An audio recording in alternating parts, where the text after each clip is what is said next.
Dear participants, welcome to Ukraine British Lawyers Network Academy.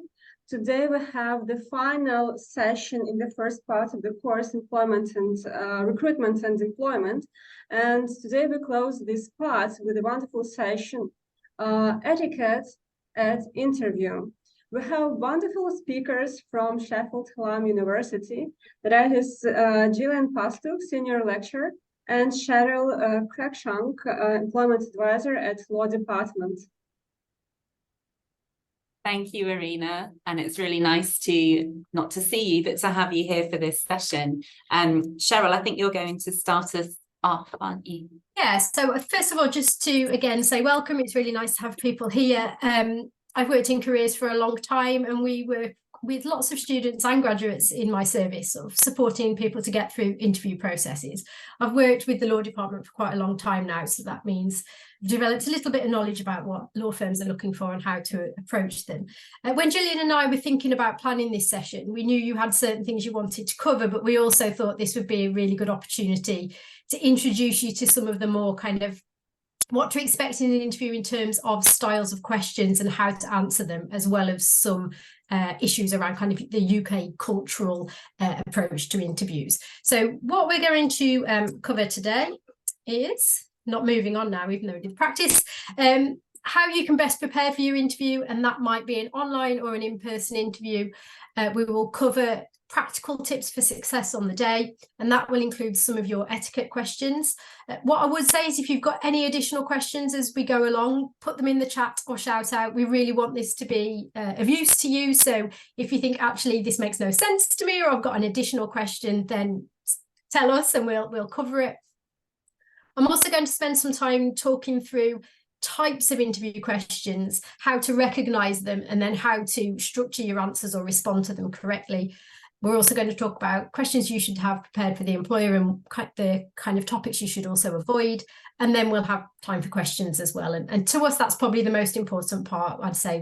Would you agree, Gillian, that we want to be able to respond to what people want? Absolutely. Yes. Yes. So that's just a short overview of what we're going to cover.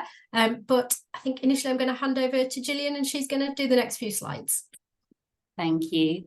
So just to start, if you are in the position that you have been offered an interview, of course, it means that the employer is very interested in you on paper, and this is your opportunity to really sell yourself. So we wanted to give you some advice on what we think you should do in preparation for your legal interviews in the UK. Obviously, go back over the job details, the job specification. Often this will be split up and say that there are some essential requirements and there are some desirable requirements. And if you've been invited to the interview, then the employer is satisfied that you're meeting those requirements.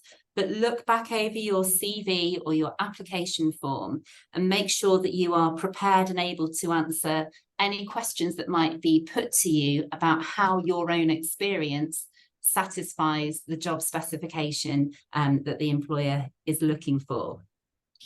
We'd also suggest that you spend some time, and I'm sure you would do this anyway, but looking at the law firm or the company's website, and particularly looking at things like its social responsibility agenda and its values.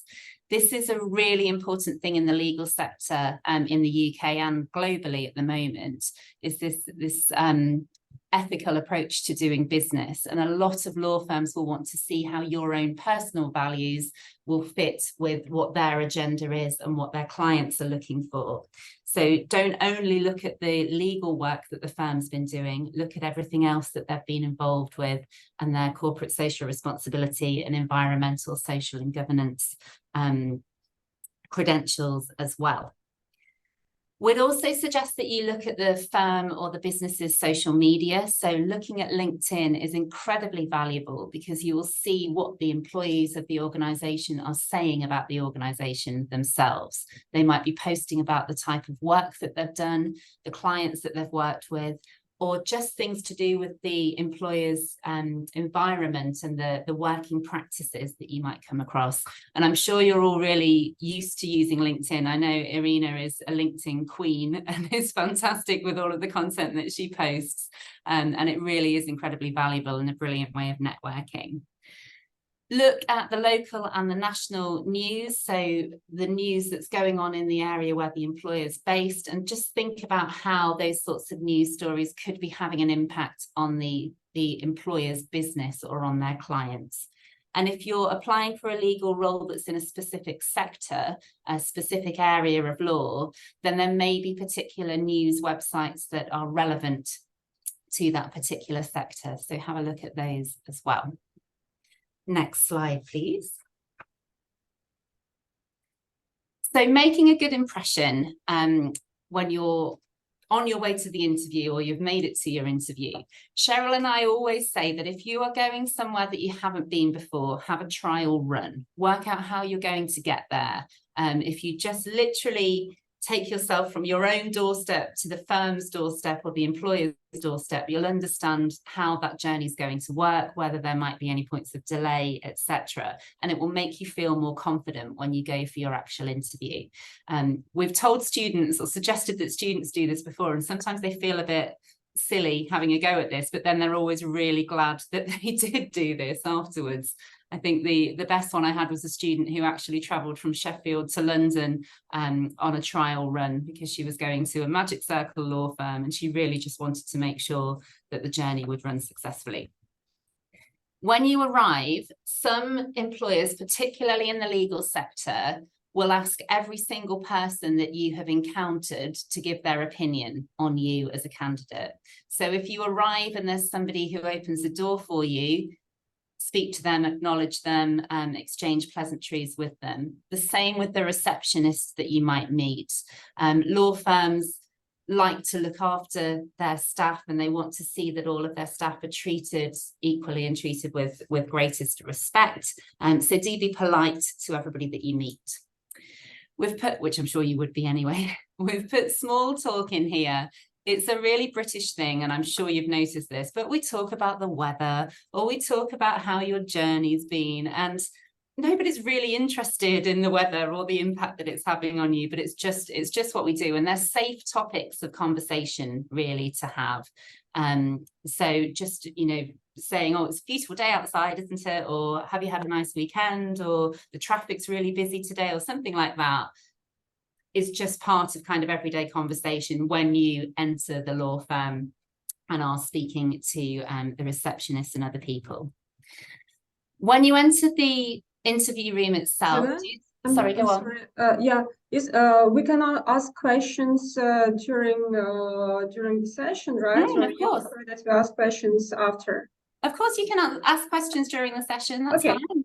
So I have my first question is about, you said that it's nice to have a small chat. Are there any forbidden topics? Yes. So Sheryl and I, when we were preparing for this session, were talking about this. It's always, I wouldn't say it's forbidden, but it's always very difficult to start talking about politics because you don't know what the political views of the other person are going to be. So even if there's a very big political story, and there have been lots of those in the UK over the last few months, it's better to avoid commenting on them at all for fear of causing offence to people. Sheryl, were there other topics that we discussed? Politics is a big one. I would avoid religion as well. I mean, it's probably best to avoid football allegiances, I'd say, as well. That I know that sounds quite funny, but we're very tribal in this country when it comes to our sports. So I would also avoid that. And I heard some stories about racism, right? That even if we believe, like Ukrainians, that it's not racism, but it can be treated. This is a very sensitive topic. It can be treated in a very bad way. So can you please comment on this part? How is it allowed to say where are you from, or is it we have a slide about this, Irina, later on. So we have a whole slide about questions that you should never be asked at interview. So we'll come see that. Okay. Lovely. So when you go into the interview room itself, be confident in yourself. The fact that you have been invited to that interview means that the employer already sees you as a possible fit for the organisation. So smile, a huge smile to everyone that you meet. Shake hands as well. There are very few occasions, and I only came across one in practice, where somebody did not wish to shake hands because they had very strict religious views. They were Orthodox Jewish, and they, when I went to shake their hand, they kind of moved their hand out of the way, which is fine. If somebody does that, just don't respond to it. It's not a judgment against you or anything like that. It may just be their religious view. But generally, in British business, a smile and a handshake is the appropriate way to meet people. You'll often then be asked to take a seat. If not, it's perfectly acceptable to say, should I sit here? Show your enthusiasm and your personality throughout the interview. They already know about you on paper because they've seen your CV and they like your CV. But what an employer will also be trying to do is see whether you and your personality and your values will fit within their organisation. So feel free to show your personality. Irina asked whether you should, make jokes within interviews and things like that. And there's no harm in doing that, as long as you're careful about how you do so. I think we'll talk about that more later on as well, won't we? Yeah. Make sure that you dress appropriately. A lot of law firms in the UK now have policies about dressing down or dress for your day. So you might see lawyers going into and out of very prestigious looking offices dressed in their jeans and their trainers. If you're going to an interview, it doesn't matter if the firm has an informal dress policy. You should still dress for an interview. You should still be smartly dressed and suited as appropriate. You're never going to feel overdressed at an interview, but you might feel uncomfortable if you were dressed very casually and suddenly presented with an interviewer who's in a beautiful suit. In terms of how to address the panel, again, you're unlikely to offend somebody by being overly formal. So you could say, for example, Mr. Jones, Mr. Smith, whatever the interviewer's name may be. If they introduce themselves by their first name, then you are fine to continue using their first name throughout that interview, I would say. And another point to make is that we're very conscious in the UK in 2023 of the pronouns that people use. Some people do use different methods of referring to themselves or different salutations. It's not just Mr., Mrs., Ms. anymore. So in advance of the interview, if you know who's going to be interviewing you, do a little bit of research, see if you can find out what pronouns they use. You're likely to find it on their LinkedIn page, if nowhere else, and that will just make you feel more comfortable and make sure that you don't say anything inappropriate at the interview. Okay. Next slide, I think. I was just going to add something to one of the things that we mentioned here about showing your enthusiasm and personality and thinking about eye contact and smiling. The only caveat to all of that is if you are somebody who is, for example, autistic and you struggle with those kind of things, then always let the recruiter know that in advance, because then they'll know not to make any kind of value judgments based around that. They would be adapting their recruitment processes or understanding that that might be something that you as an individual might struggle with, and you won't be disadvantaged because of being on the autistic spectrum. Usually when you're invited to the interview, you will be asked whether any adjustments need to be made to take account of any disabilities of any sort. So you could make that information known at that point. Okay. I think similar content here as well. Throughout the interview, stay professional and positive, but again, do feel free to show your own personality. They won't want somebody who is just a walking, talking legal robot in the organisation. They'll want somebody who can get on with their clients, who will be involved with the business development and networking side of the role, as well as being very good at the law. Remember that nerves are normal for everybody, regardless of their level of experience or the role that they're applying for. Nerves mean that something's important to you and that you want to do it well. And interviewers will be very accommodating of the fact that you may be nervous. We've talked about entering and exiting confidently already. Pay attention to your body language.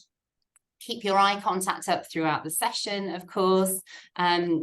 In terms of how to sit, it's really how you're comfortable, but sitting up straight, really, I suppose, is important. Don't be too relaxed in the interview. But I'm sure this is something that will come naturally. And I think as well, you can often find that you replicate the body language that the recruiter, the interviewer, is using. So feel free to do that. Look how they're sitting and perhaps sit the same way. Speak clearly and don't rush. And I think it's really important for you as Ukrainian lawyers to be aware that interviewers will accept that your English may not be as perfect as somebody who was born and brought up in the UK for their whole life. They will know that, and they have still invited you to interview. So don't worry about your phrasing or your pronunciation of words perhaps not being perfect. You will be understandable to the interviewer, and they will be interested in getting to know you and about your skills. Okay. If you are asked any questions that you're unsure about, do ask the interviewer to clarify what they mean. There's no problem with doing that at all, whether that's related to the language that they've used or if they've just asked a question in a complex way. You can always ask them to clarify. That's never viewed negatively. And take your time in answering questions. We say this all the time, that in an interview scenario, pausing for 5 seconds feels like a very long time to you, but it won't seem like a long time to the interviewer. And if you want to take a few seconds to collect your thoughts before you answer a question, there's no problem with doing that at all. Sometimes just you'll have been offered some water, and just taking a moment to have a sip of water will buy you that time without you feeling awkward about it. And this point here about thinking about your fit, an interview is a two-way process.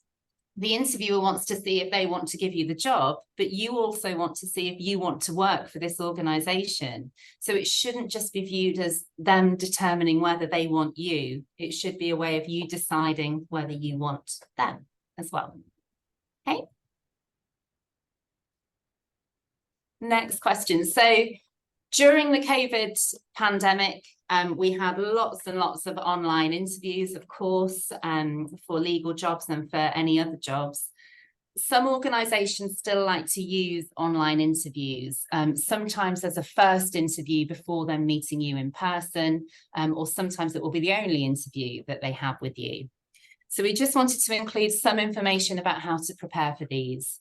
So make sure that you have tested your technology, perhaps have a trial interview with somebody else. You will usually be told, or you will be told, what platform the interview will be taking place on. So if that's Teams, make sure that you feel comfortable with using Teams. We're obviously all on Zoom now and fairly comfortable with that. But with somebody you trust, just make sure that the technology is all working the way that you want it to be. Check your sound and your video are working well, and that you have a good internet connection, of course. If your internet connection does drop out at some point, do not panic. It's to be expected. It happens to all of us from time to time. So just try and get back into the interview and explain the position, and the interviewer will be well used to that, I'm sure.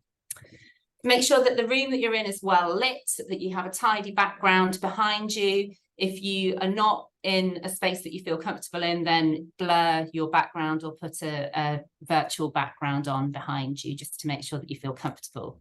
If you do use a virtual background, just beware of moving forwards and back from the camera, and that it can cause your face to disappear. So try and sit quite still if you're using a virtual background. On the day, even though it's a video interview, still treat it as a formal interview, still be dressed smartly. It will get your mind in the right place for the interview, as well as making sure that you look good for it. Be ready on time, be ready 5 minutes before, I would suggest. If you are in a room or in a building where there are other people, I am at the moment, and I keep looking at the glass in front of me as my colleagues walk past, thinking, please don't come in, because I haven't put a do not disturb sign on my door, and I should have done so. But just make sure that people know what's going on and not to interrupt you.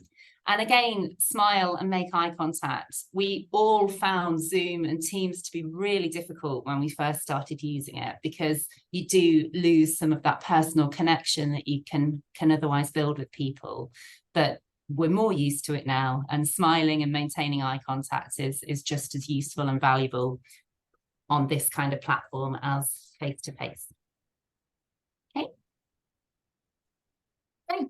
Just before we move on to types of interview questions and how to approach them, do we have any additional questions that you want us to pick up on the things that we've just talked about?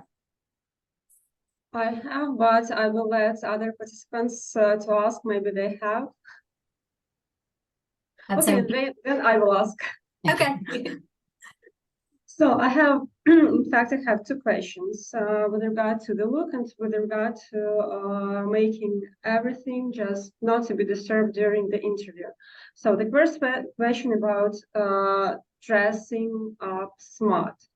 I know that there are like general rules, what is smart, what is casual, what is all other styles, but maybe you know any feedbacks from the employers, what they would like to see, maybe some colors trigger them, or, or if they see that the lady comes on high heels, they will say, okay, this is smart, but that is too smart. Or maybe, this accessory is too fancy and you shouldn't wear that. Do you have any general recommendations, or have you heard any feedbacks from employers or recruiters that you can share now with us? The only feedback that I've had from employers in relation, particularly to students, I guess, is that they tend, so long as you look generally smart, they're not actually that fussy. They want to know that you've made an effort, but they don't have hard and fast rules. The only thing I would say to veer away from is anything that might have a slogan on, to be honest. I think you talking about high heels, my response to that is, are you comfortable? And I think often that's something to think about when you're dressing for interview, that yes, you want to look smart, but also you don't want to be wearing something that you're so uncomfortable in that you can't think properly. So employers are probably more open to you wearing things in your own style than you think. I've never heard feedback about please don't come in a particular colour, or please don't come wearing particular types of shoes. I mean, I would avoid trainers. That would be the main thing I would say. I would avoid jeans, trainers, and casual clothing with slogans on. I think some organisations are more formal than others. So certainly if you're going for an interview at a barrister's chambers, or if you're going for an interview for a role that's based within the courts in England and Wales, they do expect to see you in dark, muted colours, either grey or navy or black. In courts, they will certainly expect you to be wearing a jacket, so a cardigan or a different top is not generally acceptable. Weirdly, when you go to some of the inns of court, so where the barristers in the UK are all based, they do expect women to be wearing a small heel, to be wearing skin-coloured tights, to be wearing a skirt or dress that is knee length. It's quite old-fashioned, but they're the kind of formalities, the traditions that they have in those sorts of institutions. But I think for applying for law firms, again, having a look at what their employees are posting on LinkedIn and what their employees are wearing in their profile pictures can be really helpful.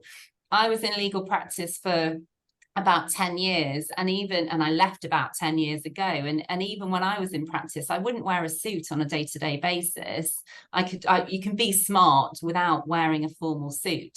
A suit would come out if I was going to meet a client or if I was going to court, perhaps if I was going for an interview for another role as well. But as Sheryl says, what's comfortable to you and what you feel comfortable in that environment in is the important thing.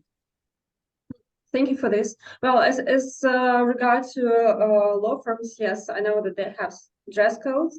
Sometimes there are days when you can come to the office in jeans, but usually you need to keep a suit for just in case. Yes, definitely. Okay. My second question is with regard to this, making everything for the interview to be in silence. I mean that no one disturbs you, but many women, many men, they have little children.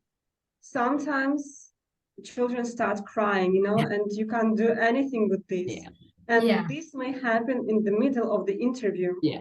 How should the person react on this? I would say pre-warn the panel. I think you know, if you know that you're going into an interview situation and you're in a household where there might be a child or an animal that might, you know, appear in the room, that you sort of mention that at the beginning of the interview, to just say, can I just let you know that I'm at home today, that I've got family members in the house, they know that I'm in an interview, but I just want to pre-warn you in case. And then if something does happen, the panel will at least be prepared for that, and they'll respect the fact that you've made the effort to warn them in advance, just in case. Yeah, and they know that you're human and these things happen, and particularly during the pandemic, this was happening all the time. There was a very famous video of somebody being interviewed live on BBC News and their children coming into the room. So it happens, and your interviewers will respect that it may happen. And I'd say the same if you know your internet connection is a little bit wobbly. Again, just mention that at the beginning, because then if it does happen, it's less jarring for the panel. Thank you. Okay. Great. So as I mentioned earlier, we thought this was also a good opportunity to just run through styles of interview questions with you and give you a few techniques for how to approach them. What you'll probably find in an interview is that you'll get a mixture of different styles of questions, although very occasionally an employer might say, please, you know, this is going to be a competency-based interview, or this is going to be a strengths-based interview. Some students I'm working with at the moment who are going for interviews somewhere else, actually in a different sector, but they've got some values-based interviews coming up as the first round. So an employer might give you some warning about the types of questions you're going to get asked, but broadly speaking, most employers will ask you a suite of questions, and they will use varying styles of questions, and how you would structure your answers would be different depending on the style of question. So on this slide here, I've listed the main types of interview questions, and we're going to run through them one by one to give you some examples of what those questions might be, but also some basic techniques for how to approach them. So those are going to be open and broad questions, competency-based questions, strength-based, scenario behavioural, and knowledge-based and commercial. So your open or broad question is often the starter question of an interview. To me, these are gifts. This is a gift of a question, the open question, but it tends to be the one that people worry about the most or struggle with the most. And open questions can be things like, why have you applied for this job? Why do you want to work for our company? What can you bring to this role? And some of the other ones that are on the screen. As I mentioned earlier, this is a real chance to sell yourself. Gillian mentioned earlier about fit being really important. And I think in the open question, it's your chance to really demonstrate that you fit the role, you fit the company, and you fit the values of that particular organisation as well. So think about what it is that you want to say, you know, go back over your CV and your application and think, what are the key points that I want to get across in this question? I often say to students and graduates, what would you regret not telling a panel? You know, what do you think is really important? And use that information to build your answer to your open or broad question. You can almost pre-prepare this answer because it doesn't really matter what they ask, you can be covering the same topics. To start thinking about, you know, how you match the role, how you match the company, how you match the sector, and you can decide to structure that answer in whatever way you see fit. You might do it thematically, or you might take a career narrative approach, a sort of plotted history to talk through how you've got to this point where this is now the ideal role for you. So obviously research the company, the role, and what you offer, and try to then create an answer that fits all of those things. Competency questions are very, very common in UK interviews. I would be very surprised if you go to any interview and don't get asked a number of competency questions. And competency questions should be fairly easy to anticipate because they should be in response to the items on the job description or on the job profile or the person's specification. So usually when you look at a job advert and it's got the essential criteria, anything that's skills based on that criteria will probably form the basis of a competency question at interview. So the theory behind doing this is that employers can identify skills and abilities that are vital for working in a particular job role. These will then get listed in the job advert, and then they will ask you questions in the interview to check that you've got those skills. When answering a competency-based question, it's really important that you give an example to demonstrate that you've got that skill. It's never good enough to say, for example, oh yes, I've got excellent communication skills, and oh yes, I can work well as part of a team. The panel will expect you to give a full example outlining a previous occasion when you've used this particular skill. Panels really don't mind where your examples come from. So it might come from your working life, it might come from academia, it might come from additional study, volunteering, your personal life. And in fact, I think there's probably a strong argument to say a variety of examples will be interesting for the panel, you know, rather than using the same setting in each of your answers. So the logic is simple for the panel. If you can prove that you've done something in the past, they know that you've got the potential to be successful in their particular organisation. They know you've got the ability to translate that skill from one setting into their setting. So just a few typical competency questions that you may well come up across. So communication is one of the key skills that most firms will be looking for. Teamwork is another. I think additional ones that often come up in legal settings are around time management, problem solving, like managing relationships. But again, always go back to the job advert, look at the essential criteria, and that will help you to anticipate which particular competencies you're going to get asked about in an interview setting. There is a method for structuring your examples.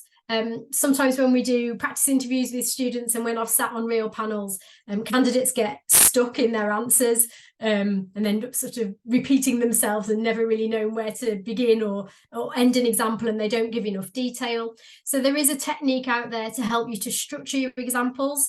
It's called the STAR technique, and it stands for situation, task, actions and results, and reflection or evaluation. What I would say is it's important that you use this process. It's important that you cover the situation, the task, the action and the results, but don't give equal weighting to each section. The situation and the task should be very brief. When I worked at, I was tasked with, it's the actions section where you should be spending most of your time. So at least 70% of your answer should be actions. So you're talking through not just what you did, but how you did it, why you chose to do it in that particular way. That will give the panel lots of lovely detail that they can score you on. You can then round off with a result. It's good for people to know what actually happened in situations. People are naturally curious, and also it gives you the confidence to end your example in a good way. You can also add on some evaluation or reflection at the end, and where you can talk about maybe how that's changed your practice going forward, or what you might do differently now, or how you might apply a similar technique in this particular job role. So use the STAR technique whenever you're giving an example. The way I like to think about it is storytelling. You know, if you're talking about something that actually happened, the panel gets invested in your answer. It's easier for you to remember. It's much easier to talk through something that's actually happened to you than to theoretically reflect on a particular skill. So use your examples. They're definitely your friend in an interview situation. Gillian, anything you want to add there? Great. No, thanks. Perfect. Strength-based questions are relatively new to interviews, but they're definitely growing, particularly with graduate employers. We're starting to see that recruiters want to know not just that you can do the job, but are you going to be motivated and invested in doing a particular task? So what they're trying to find out is what your natural behaviours are, and then they can decide where you are a best fit in their company, or if you're a good fit to their company at all. When you get asked a strength-based question, often they can be quite short and sharp questions. They might ask you to give a binary answer, and I'll show you some examples in a second. But really what they're checking out is they're looking for your authentic response. So not only will they be listening to your answer, they'll also be looking at your body language, seeing how you light up when you answer a particular question. So typical strength-based questions include things like, who do you most admire and why? What's your weakness? Who motivates you? A student told me recently that they were asked if they were a big picture person or a detail person. So as you can see from all of these questions, there isn't necessarily a right or wrong answer. But what the panel will be looking for is does this feel like an authentic answer? Does the candidate understand themselves? Where are they most in their flow? What really energizes them in the workplace? So remember, you can't really prepare for a strength-based question because you've got to give an honest answer. Saying that, it is worth checking out a company's website in advance of going for an interview, looking at what their values are, what's important to them. And then when you do get asked these strength-based questions, you can be trying to pick things that you know are going to be a good cultural fit for a particular organisation. As mentioned earlier, this is where you might potentially get into controversial ground, particularly if they're asking you about who you admire. So do bear that in mind as well when you're thinking about your answers. If you go to an interview and it is a strength-based interview in its entirety, or there's a section that's strength-based, you can expect to get asked lots of questions very quickly. And they'll be using that to sort of build a picture of what you really like, where you are very much at your best. I'm just quickly going to pick up on the what's your weakness question as well, because often that can be a tricky one for people to answer. If you get asked a question, what's your weakness or what is a challenge for you, flip it in your mind and think about it as areas for self-development. Choose something that perhaps you know that you are building on already. You can talk about, perhaps it's something you've found a little bit difficult in the past, but you can also talk about what you're currently doing to make improvements.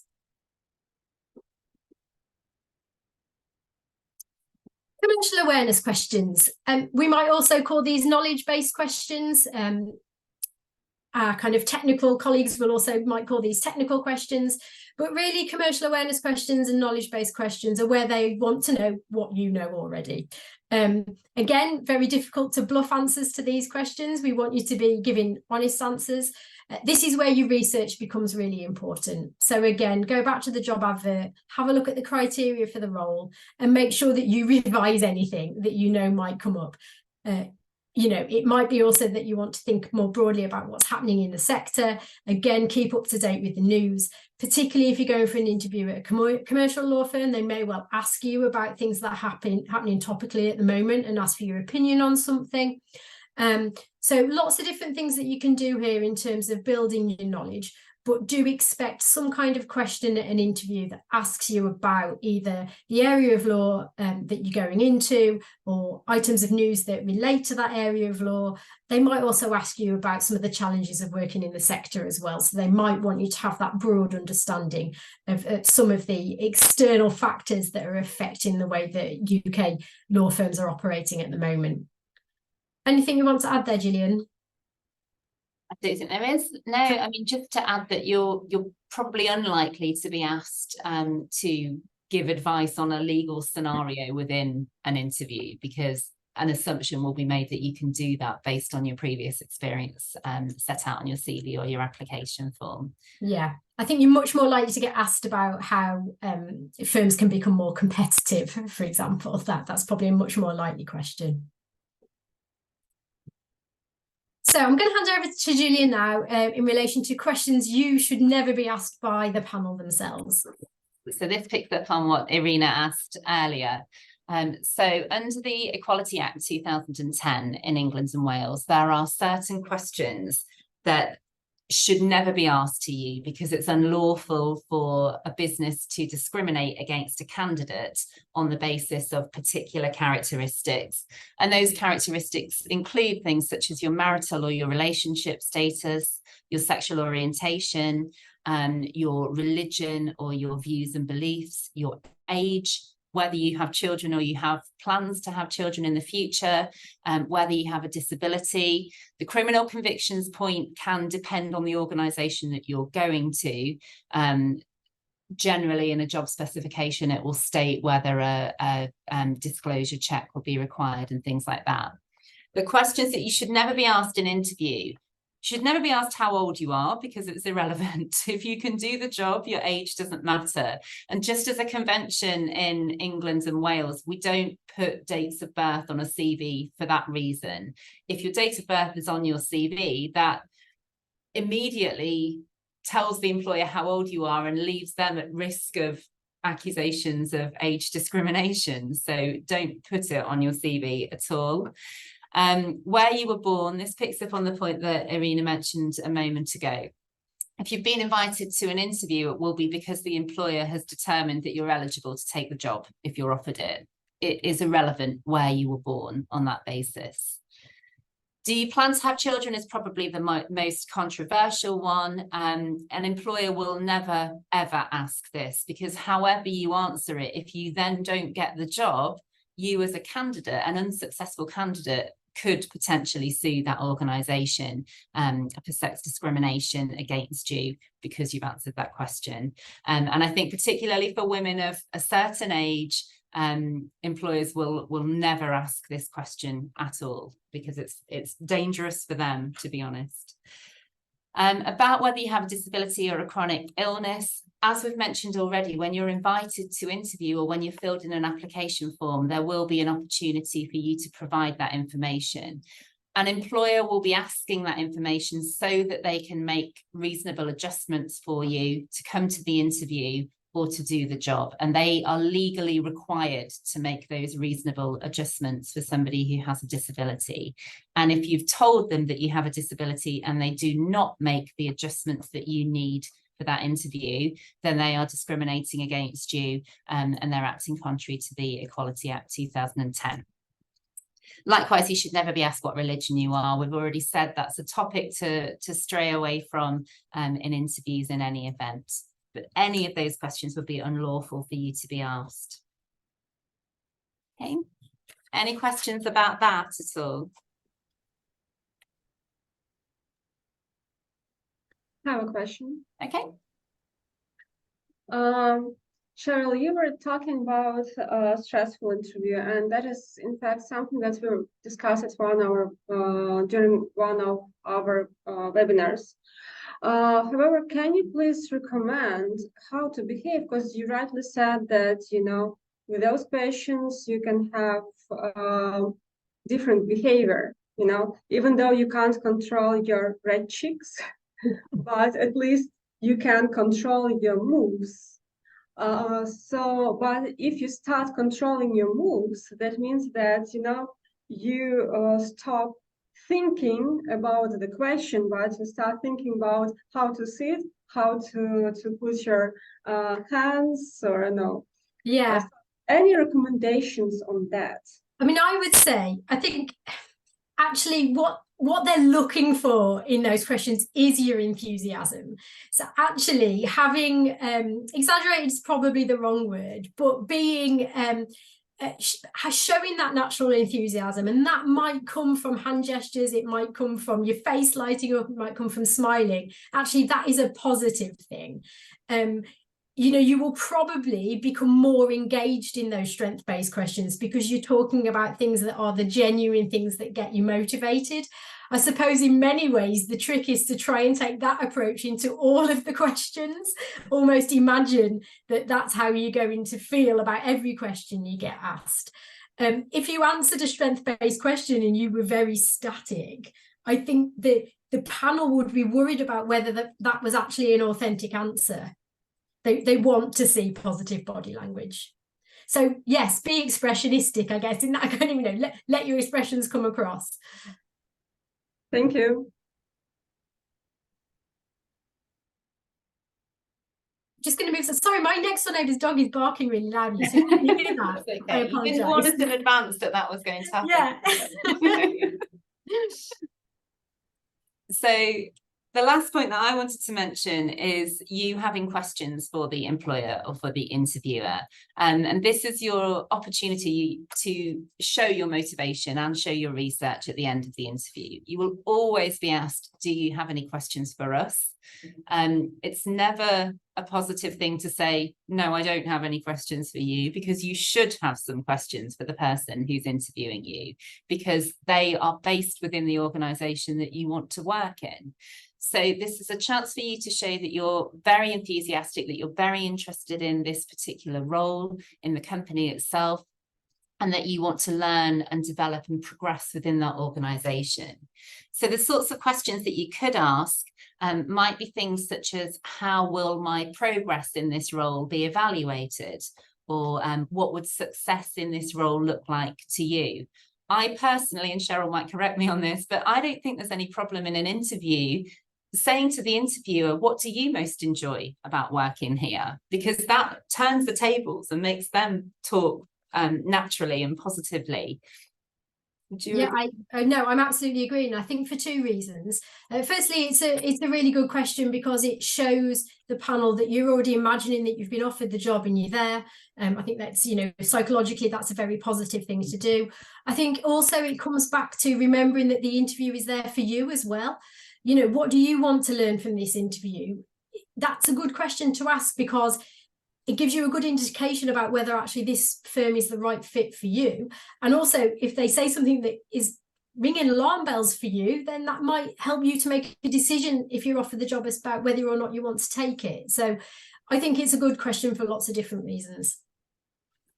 What we would say you should avoid asking questions about are things that you could find the answer to easily. So questions about salaries, anything that you could find if you read the detailed job description or you read into the firm a little bit more. Some roles will have specific salaries for particular levels of experience, and you may be able to find that.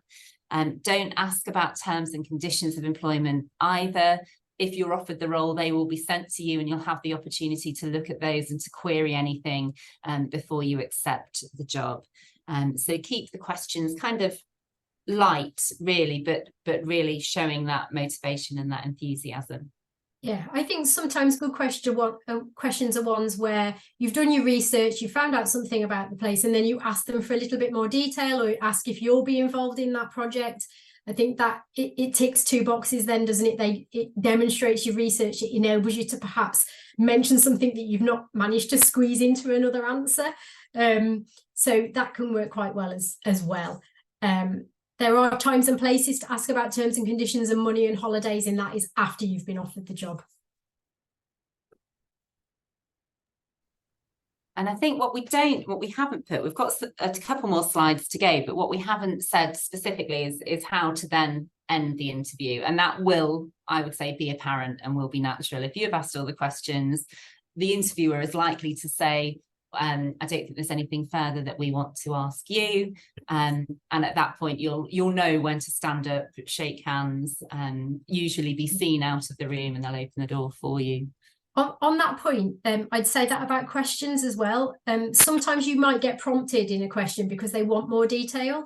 We try and advise people to give lots of details anyway, so that you don't have to be prompted. Generally speaking, panels will score each question out of 4 or 5 points, and the more detail you give, the higher the chances that you're going to get a 4 or a 5. But sometimes a panel will stop you if they've got enough, so bear that in mind as well. Also be aware that panel members will be taking lots of notes when you're in an interview. Don't let that alarm you. That is because they want to remember what you said, so that they can score you fairly. And also, going back to Gillian's point ages ago about measuring your pace and not talking too quickly, that's another good reason to slow your pace down, because you want to make sure that they can hear everything. Really maximize your chances of getting through. Don't let them miss something just because you've talked a little bit too fast. I think it can sometimes feel a little bit awkward if you're concentrating so much on your own body language and your own eye contact, and the person you're talking to is just looking at their paper the whole time, that you just have to go with that. This is often why you'll have panel interviews. Yeah. There will be one person who's taking the lead on particular questions while the other writes down the answers that you're giving.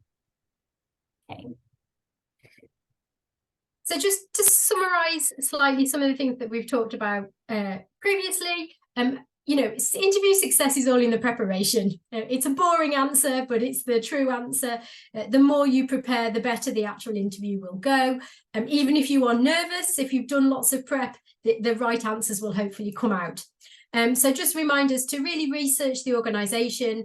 Go back over the job details plus your CV and application. Always keep copies of your actual application in case they ask you very specific questions about it.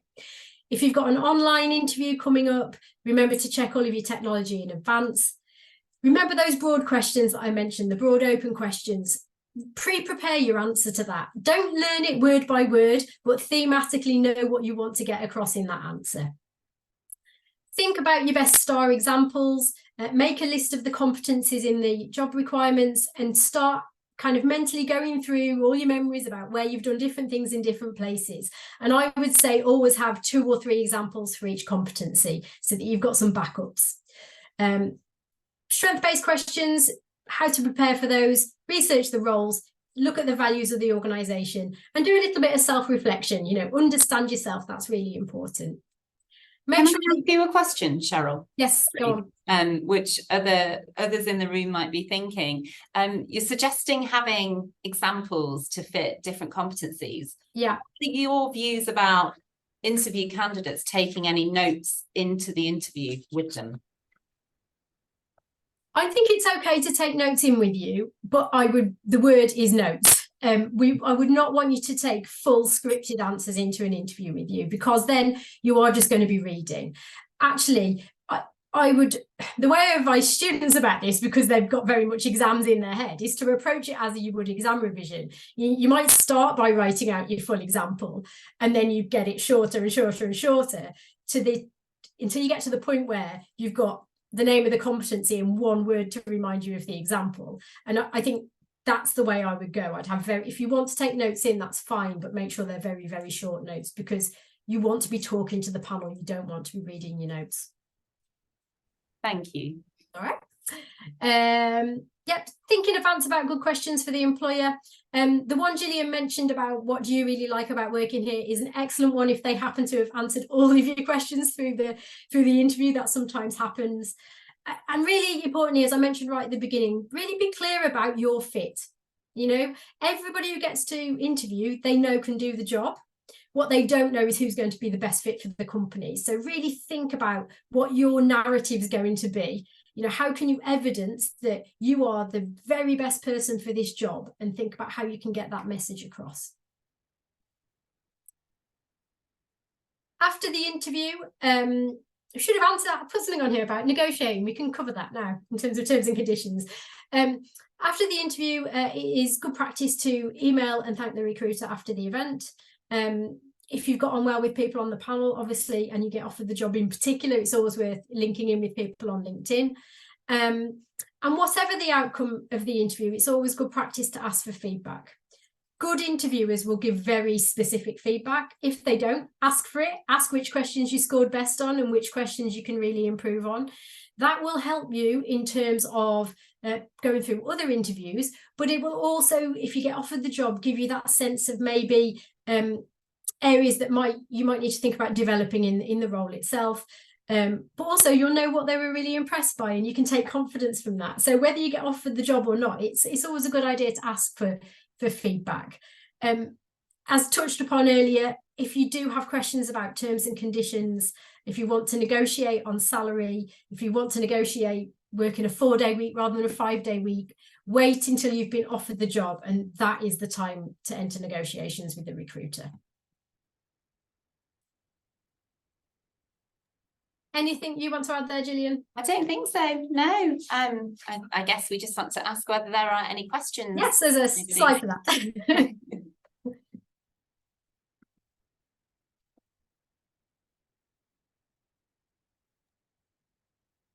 Well, I asked my all questions during the session, but dear participants, you have a wonderful chance to ask our speakers today. Hi, my name is Julia. I'm very grateful for this amazing webinar. I would like to ask you some questions as I had experience an interview when interviewer asked me about my salary expectations. And I mean, as they asked me about salary expectations and also about my current income, how should I react? What should I say? I mean, I always say like as it is, but I know that we even discussed with Irina about this, and I don't know how it's correctly to weigh, how to answer, how to lead it. Could you please explain us what will be the best option, how to answer on it? Thank you so much. I mean, I think it's a really difficult question to deal with, and my personal opinion is that recruiters shouldn't actually ask it. They should know what the level of a job is and what they're prepared to pay you.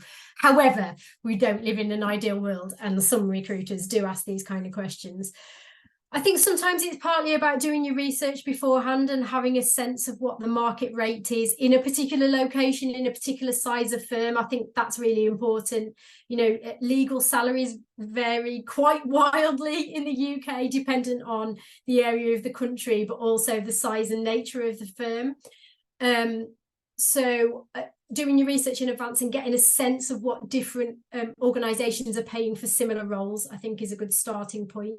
It also means that then if they ask you that question, you can caveat your answer with that, with saying that you know you've done some research and you know from your research that the salary boundaries for this, typically this kind of role, are between X and Y, and you would hope to be, you know, wherever along that spectrum. I don't think there's a set ideal answer, to be honest. Gillian, any thoughts?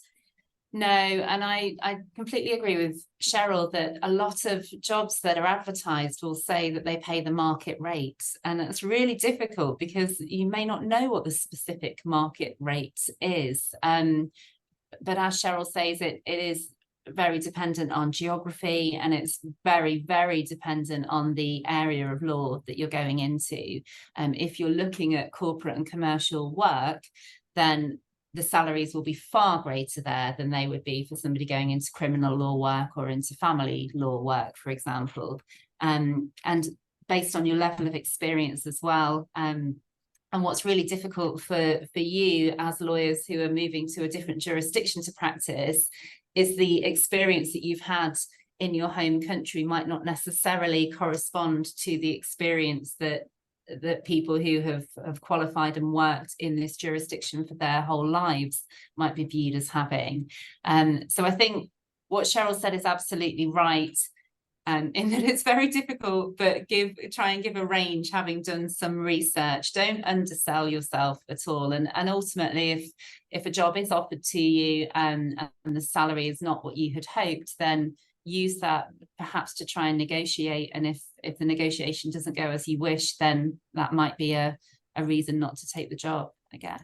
Yeah, I also think there's no harm if you offered a job and they offer you a particular salary, in sort of trying to make sure that there will be some official review of the salary at some point. You know, that you kind of negotiate that at the beginning.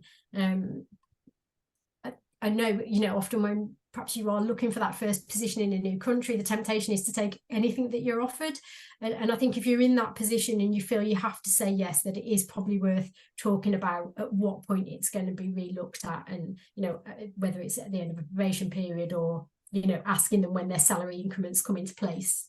I think that, and that links into the question, to one of the questions that you can ask the employer, which is what will be my opportunities for progression in this organisation. That is not only talking about the type of work you might be doing and the job title you might have, that invites them to talk about how your salary might commensurately increase. But it is difficult. It's horrible. It's again, it's a very British thing that we don't like talking about money. We just don't discuss salaries at all. But you need to know it's so important for you when you take a role. But that's really the question that we discussed with Julia recently. Should we answer how much do we earn at the moment? Because, you know, usually you're asked how much do you earn or you earned at your previous job. That's something that I've seen asked when doing application forms and applying for jobs, is what's your current salary? That's yes, there are no possibility to avoid it, because some applications have this like as questions that you need to fill. Exactly. Like, okay, so there are no chance to just avoid this question. You need to. But I think if you are asked what your current salary is in an application form and you're still then invited to the interview, it will be because they think they will be able to pay you the amount that they think the job is worth, and that they think you might be worth in the job. And that's really difficult, because if you don't feel at the moment you're doing a job where you're paid what you should be paid, that can be difficult, because you don't want to be really cheap to the employer. Do you know what I mean?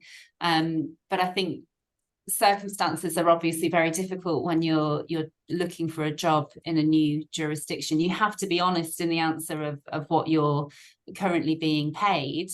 but perhaps in the interview there'd be scope to say, this is my current salary, however my skills are X, Y, and Z, and my experience is this, and I feel that I could make a real contribution to this firm that I hope would be reflected in the salary I was paid, or something to that effect, I think. But isn't it the confidential information? I mean, my salary is in my employment contract, and I can't say, not to you, not to anyone else, even after my contract is terminated, I can't say that it's okay, I earn like 10,000.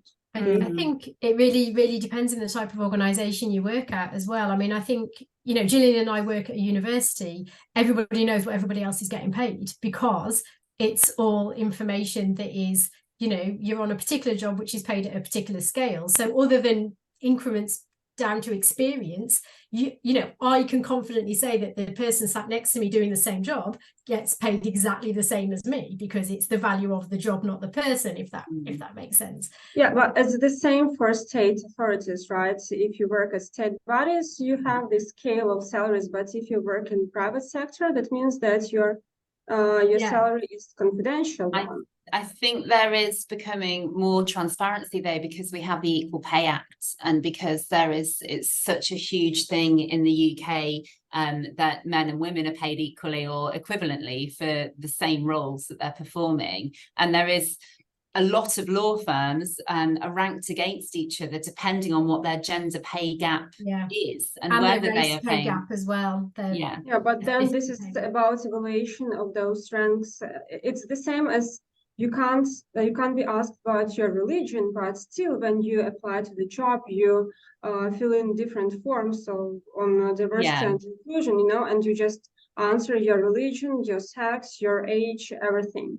So I mean, those forms will be for the employer's equal opportunities monitoring. So what is allowed in the UK is it's kind of positive discrimination. So if an employer feels that they don't have a workforce that is reflective of perhaps the clients they're serving or society in general, then they can encourage applications from people who have particular characteristics, or say that they really welcome applications from people who have certain characteristics.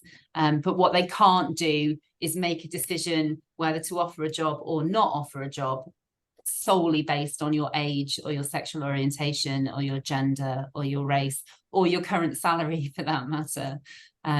So I think not all contracts will have a clause to say that you can't disclose your salary. I don't think I've had an employment contract when I was in the private sector in law firms. I don't think my contract ever specifically said that, but I think it was just a convention that we wouldn't talk about that to other people that we worked with. But that's a different scenario to then going into an interview for a different organisation. I think you, unless you're actually actively breaching the terms and conditions of your current employment in answering that question, then I think you can discuss it at interview. I can tell you that I never answered this question, because I don't think that this question is relevant to my future job, right? So everything that the recruiter should worry about, how much I would like to earn, but not how much I earn at the moment.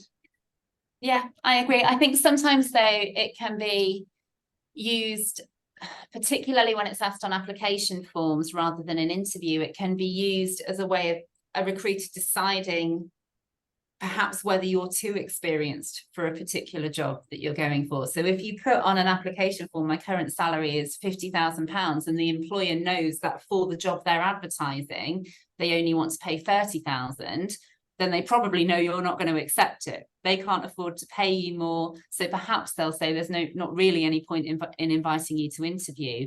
But this is why it's frustrating when jobs are advertised without saying what the salary range is likely to be. And there is quite a big movement in the UK for employers to be transparent and open about what a salary will be for a job they're advertising. And some are still reluctant to do it, unfortunately, and it's frustrating to all of us. Yeah, I mean, my feeling is that we're moving towards transparency in salaries, but we're not there yet. Thank you so much. I mean, it's a bit tricky moment because, for example, when you fill this information about your current income and you put, for example, like 50,000 and your expectations like from 60 or 70, you have this gap. And the question is like, so why we should pay you more if you now like earn 50,000 and you would like to receive like 20. And you need to explain that this is the case, like I worked there 1 year and it should be like some raisement, but now we decided to finish it, so I'm looking, they should understand that I'm looking for some more salary, because it doesn't make sense if you already had more experience and you worked there like for a time and you really should earn more. But you need to explain it all the time why you're looking for the best. I mean, it's sometimes you don't know what to say, you try to be honest, but they come back to you and say, okay, but if we start exactly, also I would like to ask you how you should react if, for example, a recruiter said to you, okay, we understand your expectations, for example, like 60,000, but could you please, if it will be good for you to start from 50,000 for a while, and there are no like concrete period of time. For a while, it means for 2 months as a probation period, for 1 year, for 2 years. How is it? What is the reaction? Should be correct one, like polite, but that they will understand that you can start from like the minimum, but you need to know, for example, which term it should be. So you already start for less, but then receive what you expect actually from this company. I think you should ask. I think you should ask politely, but clearly, if they say this would be the starting salary, say, please, could you give me some information about when that would be reviewed and what I would need to demonstrate in order for that salary to increase. And then that perhaps also gives you an opportunity to politely say, I'm already doing all of those things that you still don't need to do to get more money.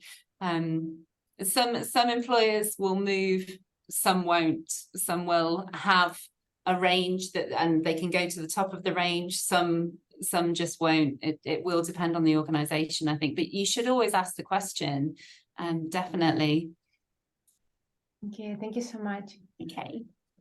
I actually also have one more question about your when you have CV, you put like all information about all your experience from like your university and then till the last position. But when you're on a real interview with a like live mode and somebody asks you just describe your experience, should you start from the beginning and start from your like university, say about your specialization, I don't know, postgraduated, or you need to start from the latest positions and just describe very brightly last positions or your achievements? Do not go like from step by step from the beginning and tell like for 30 minutes about all your 10, 12, 15 years experience. How is it how it should be better for you to describe yourself in very shortly and better view, better position for them? Thank you. For me, this is where, going back to the open question, where you've got control over what kind of structure you decide to use. And I think it really depends on the nature of the job you're applying for and how much experience you've got. So for some students who are perhaps newer graduates, it makes sense for them to give that kind of narrative of, well, you know, I've spent the last 3 years studying a law degree and I've done these various placements whilst I was a student, and now I'm ready for this. I think once you've got more experience, then taking that step-by-step approach is less powerful. And I think that's where you might want to think about talking thematically. So you might want to be talking more broadly about the type of roles that you've had or the type of work you've been involved in over the past however many years, rather than being strictly talking step-by-step, time by time. So again, it goes back to, you know, pre-prepare that kind of answer. If you get asked a question, you know, what experience have you got that's relevant to this role? You decide how you want to showcase that information. Good, understand. Thank you so much.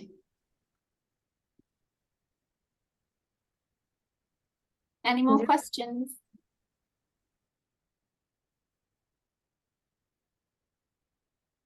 I think we don't have any more questions. So, Gillian, Sheryl, thank you so much for this presentation. That was really very, very, very useful and very bright. Thanks for your time. And dear participants, we will start our next session will be on the 21st of September. And we will start the second part of our course is going to be about employment. And we will start with a session, with a webinar regarding employment contracts. Looking forward to seeing you all on the 21st. Thank you very much for your time.